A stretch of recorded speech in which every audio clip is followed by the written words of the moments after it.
अस्सलामु अलैकुम फ्रेंड्स, उम्मीद है कि आप सब बख़ैर होंगे। आप सभी का हम स्वागत करते हैं हमारे यूट्यूब चैनल न्यू उर्दू दुनिया पर। फ्रेंड्स, हम पढ़ाई कर रहे हैं बिहार बोर्ड मैट्रिक का, और मैट्रिक की पढ़ाई में इस सेशन में हमारा आज का जो टॉपिक है, जो लेसन है, वो है आलमी हिद्दत। मज़मून निगारी आपके सिलेबस जो बुक है दरख्शां हिस्सा 2, उसका 6ठा बाब 6 नंबर आलमी हिद्दत, जिसको इंग्लिश में कह सकते हैं आप ग्लोबल वार्मिंग।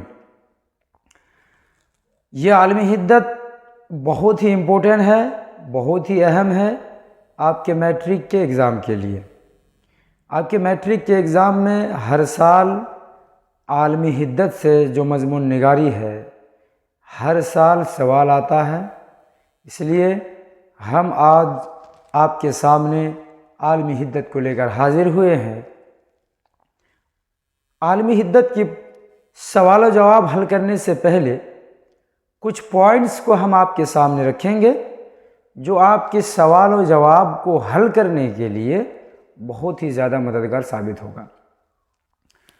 तो बग़ैर किसी लेट किए हम शुरुआत करते हैं आलमी हिद्दत को। हमारा जो मज़मून निगारी है वो है आलमी हिद्दत।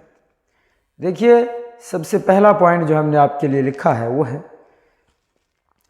पिछले 30-40 बरसों से हमारी ज़मीन का दर्जा हरारत रफ्ता रफ्ता बढ़ रहा है। ये पॉइंट क्या है? पिछले 30-40 बरसों से हमारी ज़मीन का दर्जा हरारत रफ्ता रफ्ता धीरे धीरे बढ़ रहा है। इस दर्जा हरारत में जो औसत इजाफा हो रहा है, इसको ग्लोबल वार्मिंग कहते हैं। फ्रेंड्स, आप ख्याल रखेंगे, सवाल आ सकता है कि ग्लोबल वार्मिंग किसे कहते हैं।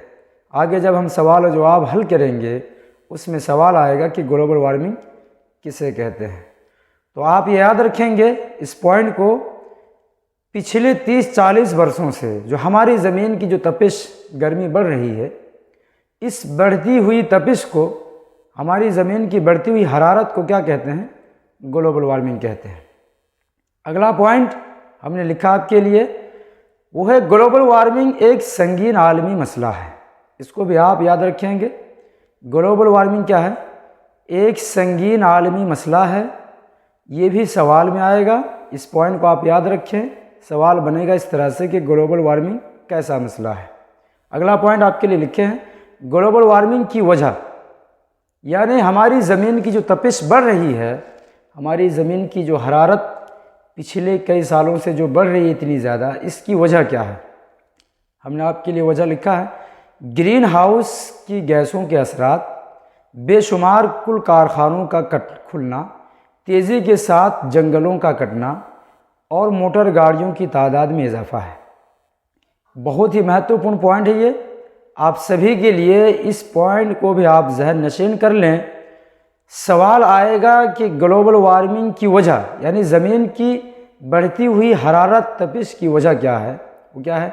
गैसों के असरात बढ़ जाना, ग्रीन हाउस की गैसों के असरात, बेशुमार ये जो फैक्ट्रियाँ बन रही हैं, इन फैक्ट्रियों के बहुत ज़्यादा बनने की वजह से, खुलने की वजह से, जंगलों को जो काटा जा रहा है उनकी वजह से, हमारी आबादी में जो गाड़ियों की तादाद बढ़ रही है उसकी वजह से, ये सारे वजूहात हैं। अगला पॉइंट हमने आपके लिए लिखा है, वो है मेथन गैस धान के खेतों और जानवरों के गोबर से ज़्यादा निकलती है। ये भी एक पॉइंट है, इस पर भी सवाल बनेगा मेथन गैस के बारे में कि मेथन गैस किस चीज़ से बनता है, किससे निकलती है।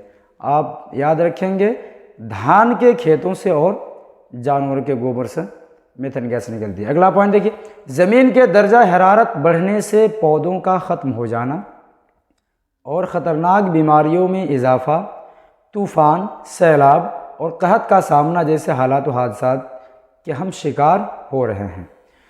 ये भी एक पॉइंट है, इस पर भी सवाल आएगा, सवाल बनता है। सवाल इस तरह से आएगा इस पॉइंट के ऊपर, ज़मीन की जो हरारत बढ़ रही है, ज़मीन की जो तपिश और गर्मी जो बढ़ रही है, इसका रिएक्शन क्या हो सकता है हमारे ऊपर। इसका नुकसान क्या होगा? तो नुकसान इसमें आपके लिए हम हाथ रखे हैं लिख के, वो क्या होगा? ख़तरनाक बीमारियों में इजाफा होगा, तूफ़ान आएगा ज़्यादा, सैलाब बड़े बड़े होंगे, यानी इलाके पानियों से भर जाएंगे, कहत का सामना करना पड़ेगा, मतलब फसल वगैरह आपका सही से होगा नहीं, और बड़े बड़े हादसात के आप कभी भी शिकार होंगे।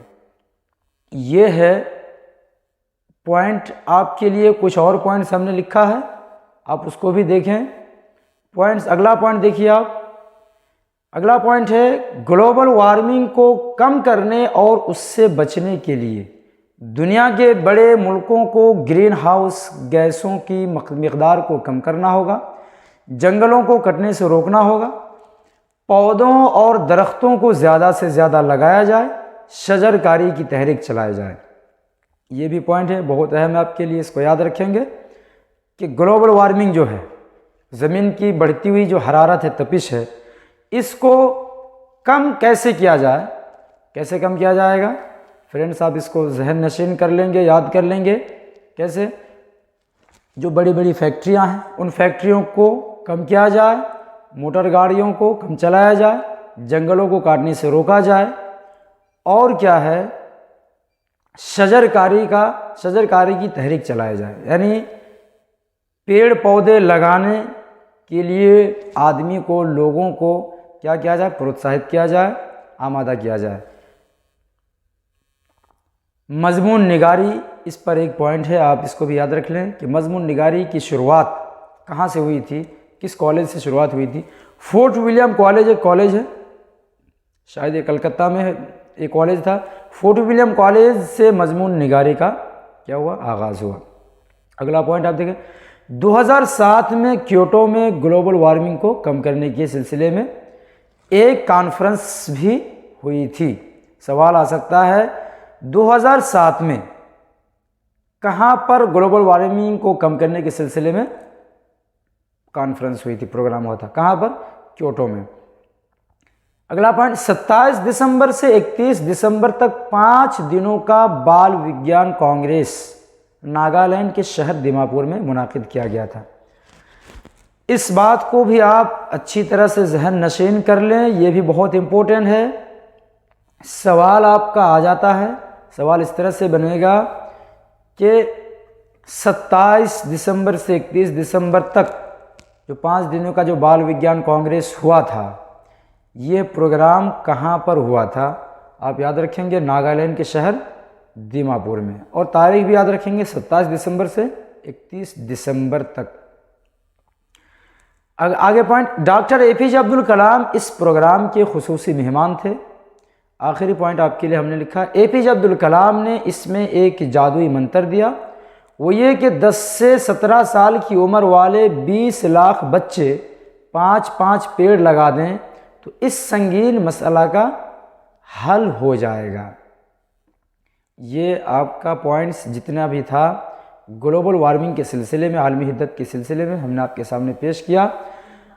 आपने अगर देखा होगा और सुना होगा इस सारे पॉइंट्स को, तो सवालों जवाब जब हम हल करेंगे, आप जब एग्ज़ाम में बैठेंगे, उसमें भी आपकी बड़ी मदद साबित होगी। फ्रेंड्स, बग़ैर किसी ताख़ीर किए अब चलते हैं हम सवाल जवाब के सिलसिले में। ग्लोबल वार्मिंग के सिलसिले में सवाल हर साल आता है, हमेशा आता है। कुछ सवालात हमने ऑब्जेक्टिव सवालात आपके सामने लेकर आए हैं, जो कि बहुत ही इम्पोर्टेंट है। आप इसको देखेंगे सही से और अपने दिमाग में बैठाने की कोशिश करेंगे। देखिए, मजमून आलमी हिद्दत के ऊपर इम्तिहान में पूछे जाने वाले अहम सवालात मा जवाबात। सवाल नंबर 1 है, ग्लोबल वार्मिंग कैसा मसला है? आपके सामने जो पॉइंट्स हमने शुरू में रखा था, उसमें आप गौर से सुने होंगे, तो उसमें हमने लिखा था ग्लोबल वार्मिंग क्या है, कैसा मसला है। ऑप्शन आपके सामने है, ऑप्शन है मुनासिब है, ऑप्शन बी है मोतदिल, ऑप्शन सी है संगीन, ऑप्शन डी खुशगवार। आप सोचें एक बार, जवाब क्या हो सकता है?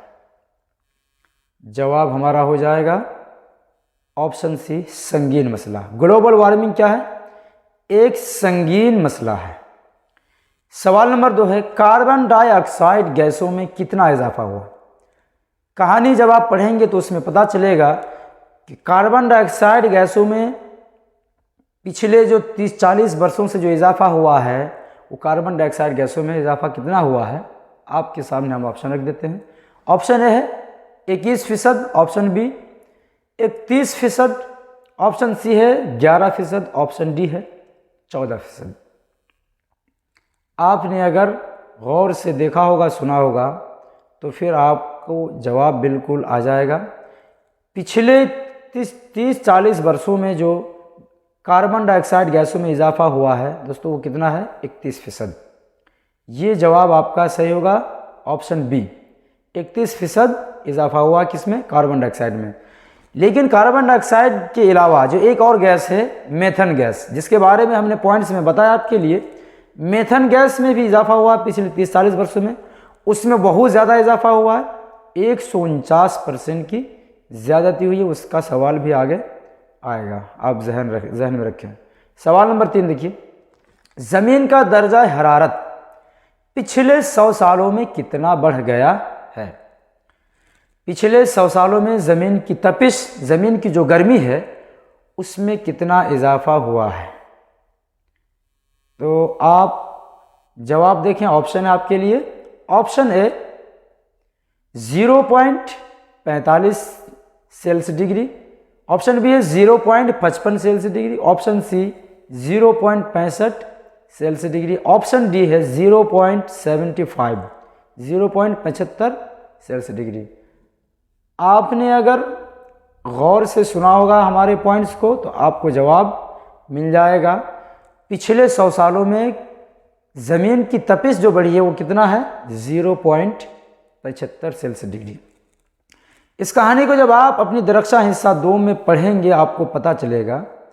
इसमें लिखा है राइटर ने कि अगर जो ज़मीन की हमारी तपिश है, जो ज़मीन की जो गर्मी बढ़ रही है, अगर यही हाल रहा और ग्लोबल वार्मिंग को कम करने की कोई प्लानिंग नहीं की गई, अगले 40-50 साल के अंदर हमारी ज़मीन की जो गर्मी है वो 1 पॉइंट से लेकर 6 पॉइंट सेल्सियस डिग्री तक ज़मीन की हरारत तपिश बढ़ सकती है। इसका इम्कान होगा, जो कि हमारे लिए, ज़मीन वासियों के लिए सबसे ज़्यादा खतरनाक साबित हो सकता है। फ्रेंड्स, अगला सवाल आप देखें, सवाल नंबर 4, बाल विज्ञान कांग्रेस 2008 में भारत के किस शहर में मुनाकिद हुआ। ये भी पॉइंट्स में बताया गया आपको। बाल विज्ञान कांग्रेस 2008 में, ये आप सन भी याद रखेंगे। सवाल इस तरह भी आ सकता है कि बाल विज्ञान कांग्रेस कब मुनाकिद हुआ। यहाँ पर सवाल आया, बाल विज्ञान कांग्रेस 2008 में भारत के किस शहर में मुनाकिद हुआ। आपके सामने ऑप्शन है, option A Patna, option B Shimla, option D है दीमापुर, ऑप्शन डी है दिल्ली। आपके सामने ऑप्शन है, आप ऑप्शन चुने। जवाब आपका क्या हो सकता है। आपने अगर सुना होगा वीडियो को शुरू से, तो आपका ऑप्शन होगा ऑप्शन सी दीमापुर। बाल विज्ञान कांग्रेस 2008 में भारत के शहर, नागालैंड के शहर दीमापुर में मुनाकिद हुआ था। ये पॉइंट्स में आपको बता दिया गया। सवाल नंबर 5, आगे सवाल देखिए, क्योटो ग्लोबल वार्मिंग कॉन्फ्रेंस कब हुई थी। ये भी आपको पॉइंट में बताया गया। क्योटो ग्लोबल वार्मिंग कॉन्फ्रेंस, ये मुनाकिद किया गया था क्योटो में, किस सिलसिले में, ज़मीन की जो बढ़ती हुई तापमान है, ग्लोबल वार्मिंग है, इसको कम करने के सिलसिले में कुछ प्लानिंग करने के लिए एक प्रोग्राम किया गया था क्योटो में। यह कब किया गया था। आपके सामने ऑप्शन है, option A 2007, option B 2006, option C है 2005, ऑप्शन डी 2004। जवाब क्या हो सकता है। आपका जवाब हाजिर है 2007। 2007 में क्योटो में ग्लोबल वार्मिंग को कम करने के सिलसिले में प्रोग्राम किया गया था। इसको भी आप जहन नशीन कर लें, सवाल आ सकता है एग्जाम में। अगला सवाल देखिए, सवाल नंबर 6 है, ज़मीन सभी जानदारों के मुनासिब है, सभी जानदारों के लिए होगा एक लफ्ज़ छूट गया है यहाँ पर, के लिए। ज़मीन सभी जानदारों के लिए मुनासिब है या गैर मुनासिब, सवाल है। आप ऑप्शन ले लें। ऑप्शन ए है मुनासिब है, ऑप्शन बी गैर मुनासिब, ऑप्शन सी है अलिफ और बी, अलिफ और बा यानी ए और बी दोनों ऑप्शन सही है, और ऑप्शन डी है इनमें से कोई नहीं। जवाब क्या हो सकता है, देखिए ज़मीन सभी जानदारों के लिए आलमी हिद्दत को आप शुरू से पढ़ेंगे अगर बुक में, आपको पता चलेगा कि कहानी का सबसे पहले ही लाइन में आपको मिल जाएगा कि ज़मीन सभी जानदारों के लिए क्या है, मुनासिब है। इसमें ठंडी, गर्मी, सर्दी हर जीव जंतु के लिए, हर जानदार के लिए उसके जीने के मुताबिक ये खुदाई कारनामा है, जीने के मुताबिक मुतदिल और मुनासिब रहता है। आगे देखिए जवाब आपके सामने हाजिर है, क्या है, ज़मीन से भी जानदारों के लिए मुनासिब है, ऑप्शन ए सही होगा आपका। सवाल, अगला सवाल देखिए, सवाल नंबर 7। सवाल है आलमी हिद्दत दर्ज झेल में क्या है। आलमी हिद्दत यानी ग्लोबल वार्मिंग, जो ज़मीन का तापमान बढ़ जाना, इसको क्या कहते हैं। और ये जो मौजू है, ये जो सबक है आलमी हिद्दत, आपके लेसन में, आपकी बुक में दरख्शां हिस्सा 2 में, ये क्या है, नाविल है, कसीदा है, मजमून है, अफसाना है, क्या है। ऑप्शन क्या है आपके लिए, कसीदा, मजमून, अफसाना, नाविल, क्या है। आप अगर पढ़ाई कर रहे हैं तो आपको मालूम होगा, ये मजमून निगारी में आता है। आलमी हिद्दत मजमून निगारी में से है, तो ये क्या आलमी हिद्दत, ये मजमून है आपका। सवाल नंबर 8 देखिए, सवाल है आलमी हिद्दत किसकी लिखी हुई है। ये जो कहानी आप पढ़ रहे हैं आलमी हिद्दत, ग्लोबल वार्मिंग, दरख्शां हिस्सा 2 में जो है आलमी हिद्दत, इस कहानी को, इस मजमून को लिखने वाला कौन है। आप ऑप्शन ले लें। ऑप्शन है सैयद अहमद खान, डिप्टी नज़ीर अहमद, सुहेल अजीम आबादी, ऑप्शन डी है माखूज। माखूज का मतलब आप समझ जाएं स्टूडेंट्स, ज़रूरी आपके लिए समझना। माखूज कहते हैं एक ऐसी कहानी को जिसको कोई राइटर ख़ास लिखने वाला ना हो, बल्कि उस कहानी को किसी बड़ी किताब से सेलेक्ट कर लिया गया हो, चुन लिया गया हो, और बग़ैर किसी राइटर का नाम दिए एक दूसरी किताब से, बड़ी किताब से शॉर्ट करके उठा करके दूसरी दरसी किसी छोटी किताब में उस कहानी को नकल कर दिया जाए, उसको कहते हैं माखूज। यहाँ पर आपका जो सही जवाब है आलमी हिद्दत किसकी लिखी हुई किताब है, वो है माखूज। यानी आपके दरख्शां हिस्सा 2 में जो ये कहानी है आलमी हिद्दत, इसका कोई राइटर नहीं है, बल्कि ये कहानी माखूज है किसी दूसरी किताब से सेलेक्ट करके इस सरकारी किताब में, इस कोर्स की किताब में लिखा गया है, नकल किया गया है। जवाब है माखूज। अगला सवाल देखिए, सवाल नंबर 9, मेथन गैस में कितना इजाफा हुआ। मेथन गैस आप पॉइंट्स में देखे होंगे, शुरू में मैंने बताया कि मेथन गैस किससे बनता है, एक बार फिर से ज़हन नशीन कर ले। मेथन गैस बनता है धान के खेतों से और जानवरों के गोबरों से। जानवरों के गोबर और धान के खेतों से ये मेथन गैस निकलती है, बनती है। इस गैस में, ये जो मेथन गैस है, इस गैस में कितना इजाफा हुआ पिछले 30-40 वर्षों में, कितना इजाफा हुआ आप देखें। आपके सामने ऑप्शन है, ऑप्शन है 41%, ऑप्शन बी 59-59%, ऑप्शन सी है 149-149%, ऑप्शन डी है 81-81%। आप ज़रा जहन लगाएं, गौर व फिक्री करें, जवाब क्या हो सकता है। अगर आपने शुरू से वीडियो देखा होगा आपको पता होगा, मेथन गैस जो कि धान के खेत से निकलता है, जानवर के गोबर से निकलता है, इसमें पिछले 30-40 वर्षों में जो इजाफा हुआ, जो बढ़ा है, ये कितना 149% ज़्यादा हुआ है, जो कि बहुत ही ख़तरनाक है। आपका सही जवाब है 149%। सवाल नंबर 10, अगला सवाल देखिए, सवाल नंबर 10 है दीमापुर कहाँ है। दीमापुर आपके जहन में होगा कि नागालैंड के शहर दीमापुर में एक प्रोग्राम हुआ था, कब, 2008 में। प्रोग्राम का नाम क्या था, प्रोग्राम का नाम था बाल विज्ञान कांग्रेस, जिस प्रोग्राम के खुसूसी मेहमान कौन थे? डॉक्टर APJ अब्दुल कलाम। यहाँ पर सवाल है दीमापुर कहाँ है? सिंपल सी बात है, जवाब आपके सामने बिल्कुल हाजिर होगा। जवाब है गुजरात, बिहार, झारखंड, नागालैंड। कहाँ होगा? ये नागालैंड का शहर दीमापुर। तो दीमापुर कहाँ है? नागालैंड के शहर में। ऑप्शन डी सही है। चलिए आगे सवाल है सवाल नंबर 11, बाल विज्ञान कांग्रेस दीमापुर में कब से कब तक चला?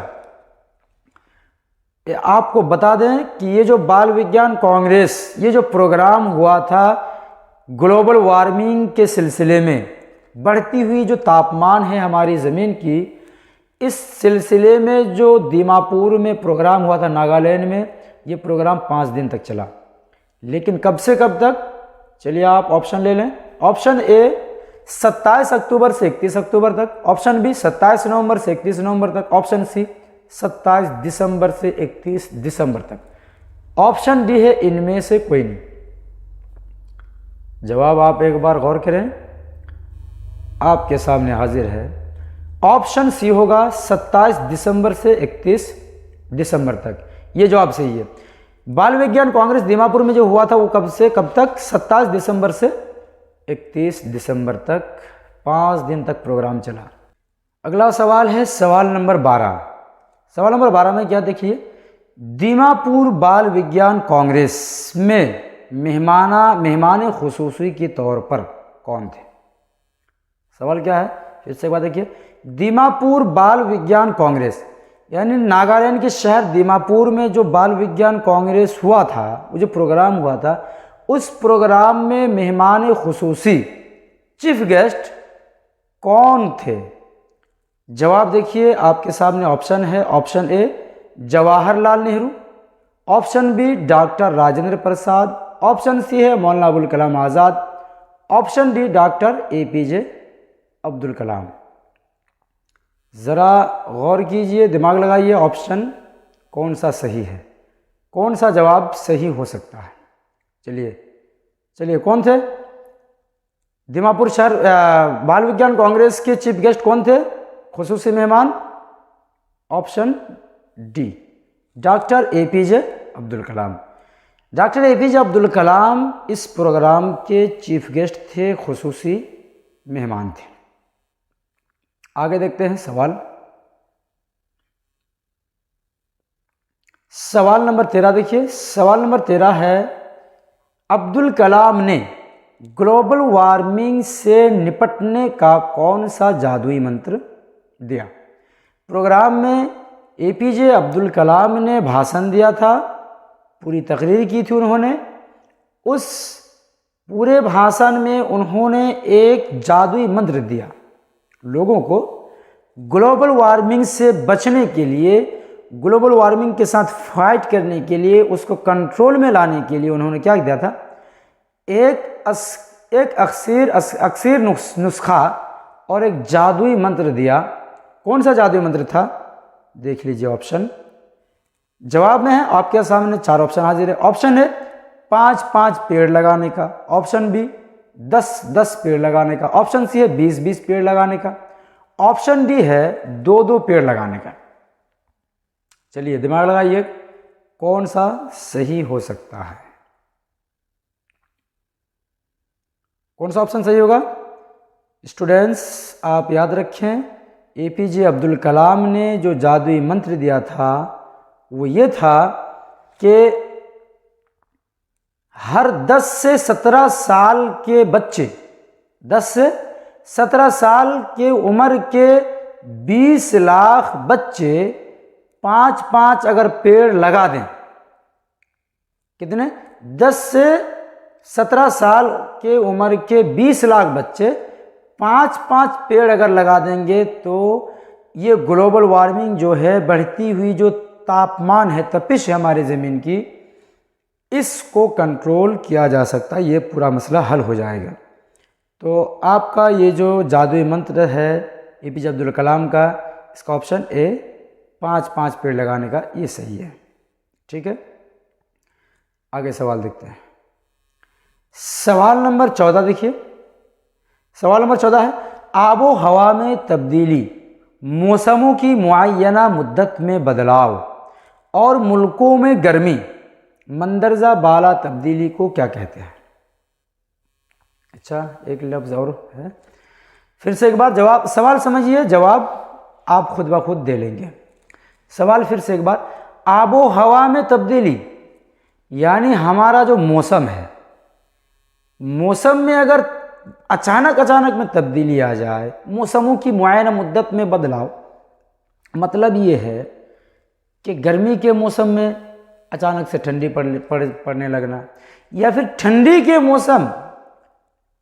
का मौसम होने के बावजूद भी गर्मी होना, ठंडी ना होना, ये ज़्यादा होता है। ये जो हमारी ज़मीन की जो तापमान है, जो आलमी हिद्दत का जो मसला है, ये मसला मेन ये है कि ज़मीन में और ज़मीन के ऊपर पूरी ज़मीन को गर्मी से भर दिया, गर्मी बढ़ रही है। इसकी वजह ये है, इसका ये असर ये है कि ठंडी के मौसम होने के बावजूद भी ठंडी सही से होती नहीं है। अचानक बीच में ऐसी गर्मी होने लगती है, ऐसा लग रहा है कि ठंडी पूरी ख़त्म ही हो गई। ये जो कि हम और आप सब देख रहे हैं हर ठंडी के मौसम में। देखिए, अभी ठंडी का सीज़न चल रहा है, जनवरी का महीना फुल ठंडी का महीना होता है, लेकिन पूरा फुल ठंडी के मौसम में बिल्कुल गर्मी आ जाती है। इसकी वजह क्या है? इसकी वजह क्या है दोस्तों? इसकी वजह है ग्लोबल वार्मिंग का मसला, यानी ज़मीन की तपिश, ज़मीन की हरारत का बढ़ना। तो ये जो है आबो हवा में तब्दीली, मौसमों की मुअय्यना मुद्दत में बदलाव, यानी मौसम ठंडी का है उसके बावजूद भी गर्मी, ये, और ठंडक मुल्कों में गर्मी, जहाँ पर ठंडी पड़े वहाँ पर गर्मी, मंदरजा, ये सारे वजूहात, आबो हवा में तब्दीली, मौसम की मुअय्यना मुद्दत में बदलाव, ठंडक में ठंड मुल्कों में गर्मी पड़ना, ये सारी चीज़ें, ये क्या है? मंदरजा बाला तब्दीली। ये सारी तब्दीलियाँ जो हैं, इन तब्दीलियों को क्या कहते हैं? ये मतलब है, क्या कहते हैं? आप भली भांति जानते होंगे, आपको पता चल गया हो क्या कहते हैं। ऑप्शन है बढ़ती आबादी, ऑप्शन बी है ग्लोबल वार्मिंग, ऑप्शन सी कुल कारखानों की ज़्यादती, ऑप्शन डी है इनमें से कोई नहीं। कौन सा ऑप्शन सही हो सकता है? सिंपल बात है, बिल्कुल जाहिर सी बात है, इसे कहते हैं ग्लोबल वार्मिंग। क्या कहते हैं? ग्लोबल वार्मिंग इसी को कहते हैं। सवाल अगर आ जाए या फिर पूछा जाए कि ग्लोबल वार्मिंग क्या है, किसे कहते हैं? बढ़ती हुई ज़मीन की तपिश, ज़मीन की गर्मी और मौसमों की मुअय्यना मुद्दत में बदलाव, या फिर ठंड के मौसम में भी गर्मी पड़ने लगना, ये सारी तब्दीलियाँ क्या है?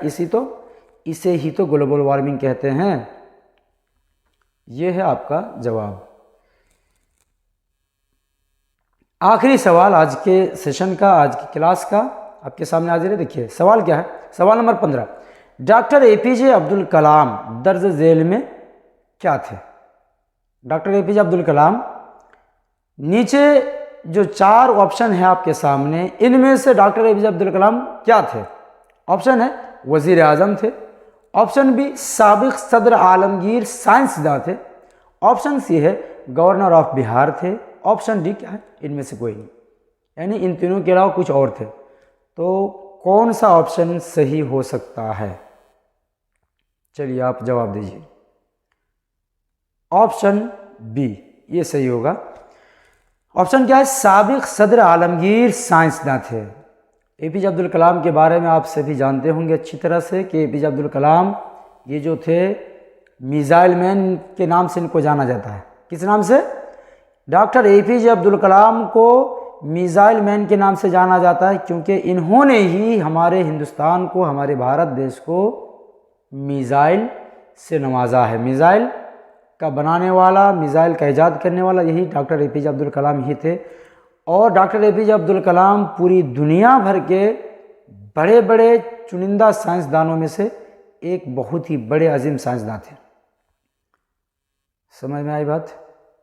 चलिए आज का सेशन यहीं से ख़त्म हो रहा है। आगे आप देख लीजिए, ये हमारा चैनल है, हमारा चैनल है ये न्यू उर्दू दुनिया। आप सभी से रिक्वेस्ट है, आप पहली बात तो क्या है, हमारे चैनल को आप सब्सक्राइब ज़रूर करें। ये जो सब्सक्राइब का जो लाल बटन आपको नज़र आएगा, आप उसको ज़रूर दबाएं। उस सब्सक्राइब के सामने ये जो घंटी आपको दिखाई देगी, उस पर भी ज़रूर क्लिक करें, ताकि हम जैसी नया वीडियो अपलोड करें यूट्यूब में, सबसे पहले आप तक हमारा वीडियो पहुंचे और आप फ़ायदा उठा सकें।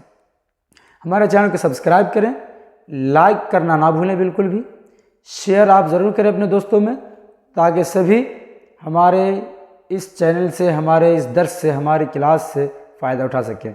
कमेंट्स ज़रूर करेंगे फ्रेंड्स, और इसी तरह से आप हमारा साथ दें, हमसे जुड़े रहें। हम आपके लिए मुख्तसर अंदाज में सवाल जवाब का सेशन लेकर आएंगे और आपके एग्ज़ाम की हम भरपूर मदद करेंगे। चलिए ठीक है, चलते हैं आज के लिए। आप लोग सब सही सलामती से रहें, अपना ख्याल रखें, मेहनत से पढ़ाई करें। तब तक के लिए अल्लाह हाफिज़।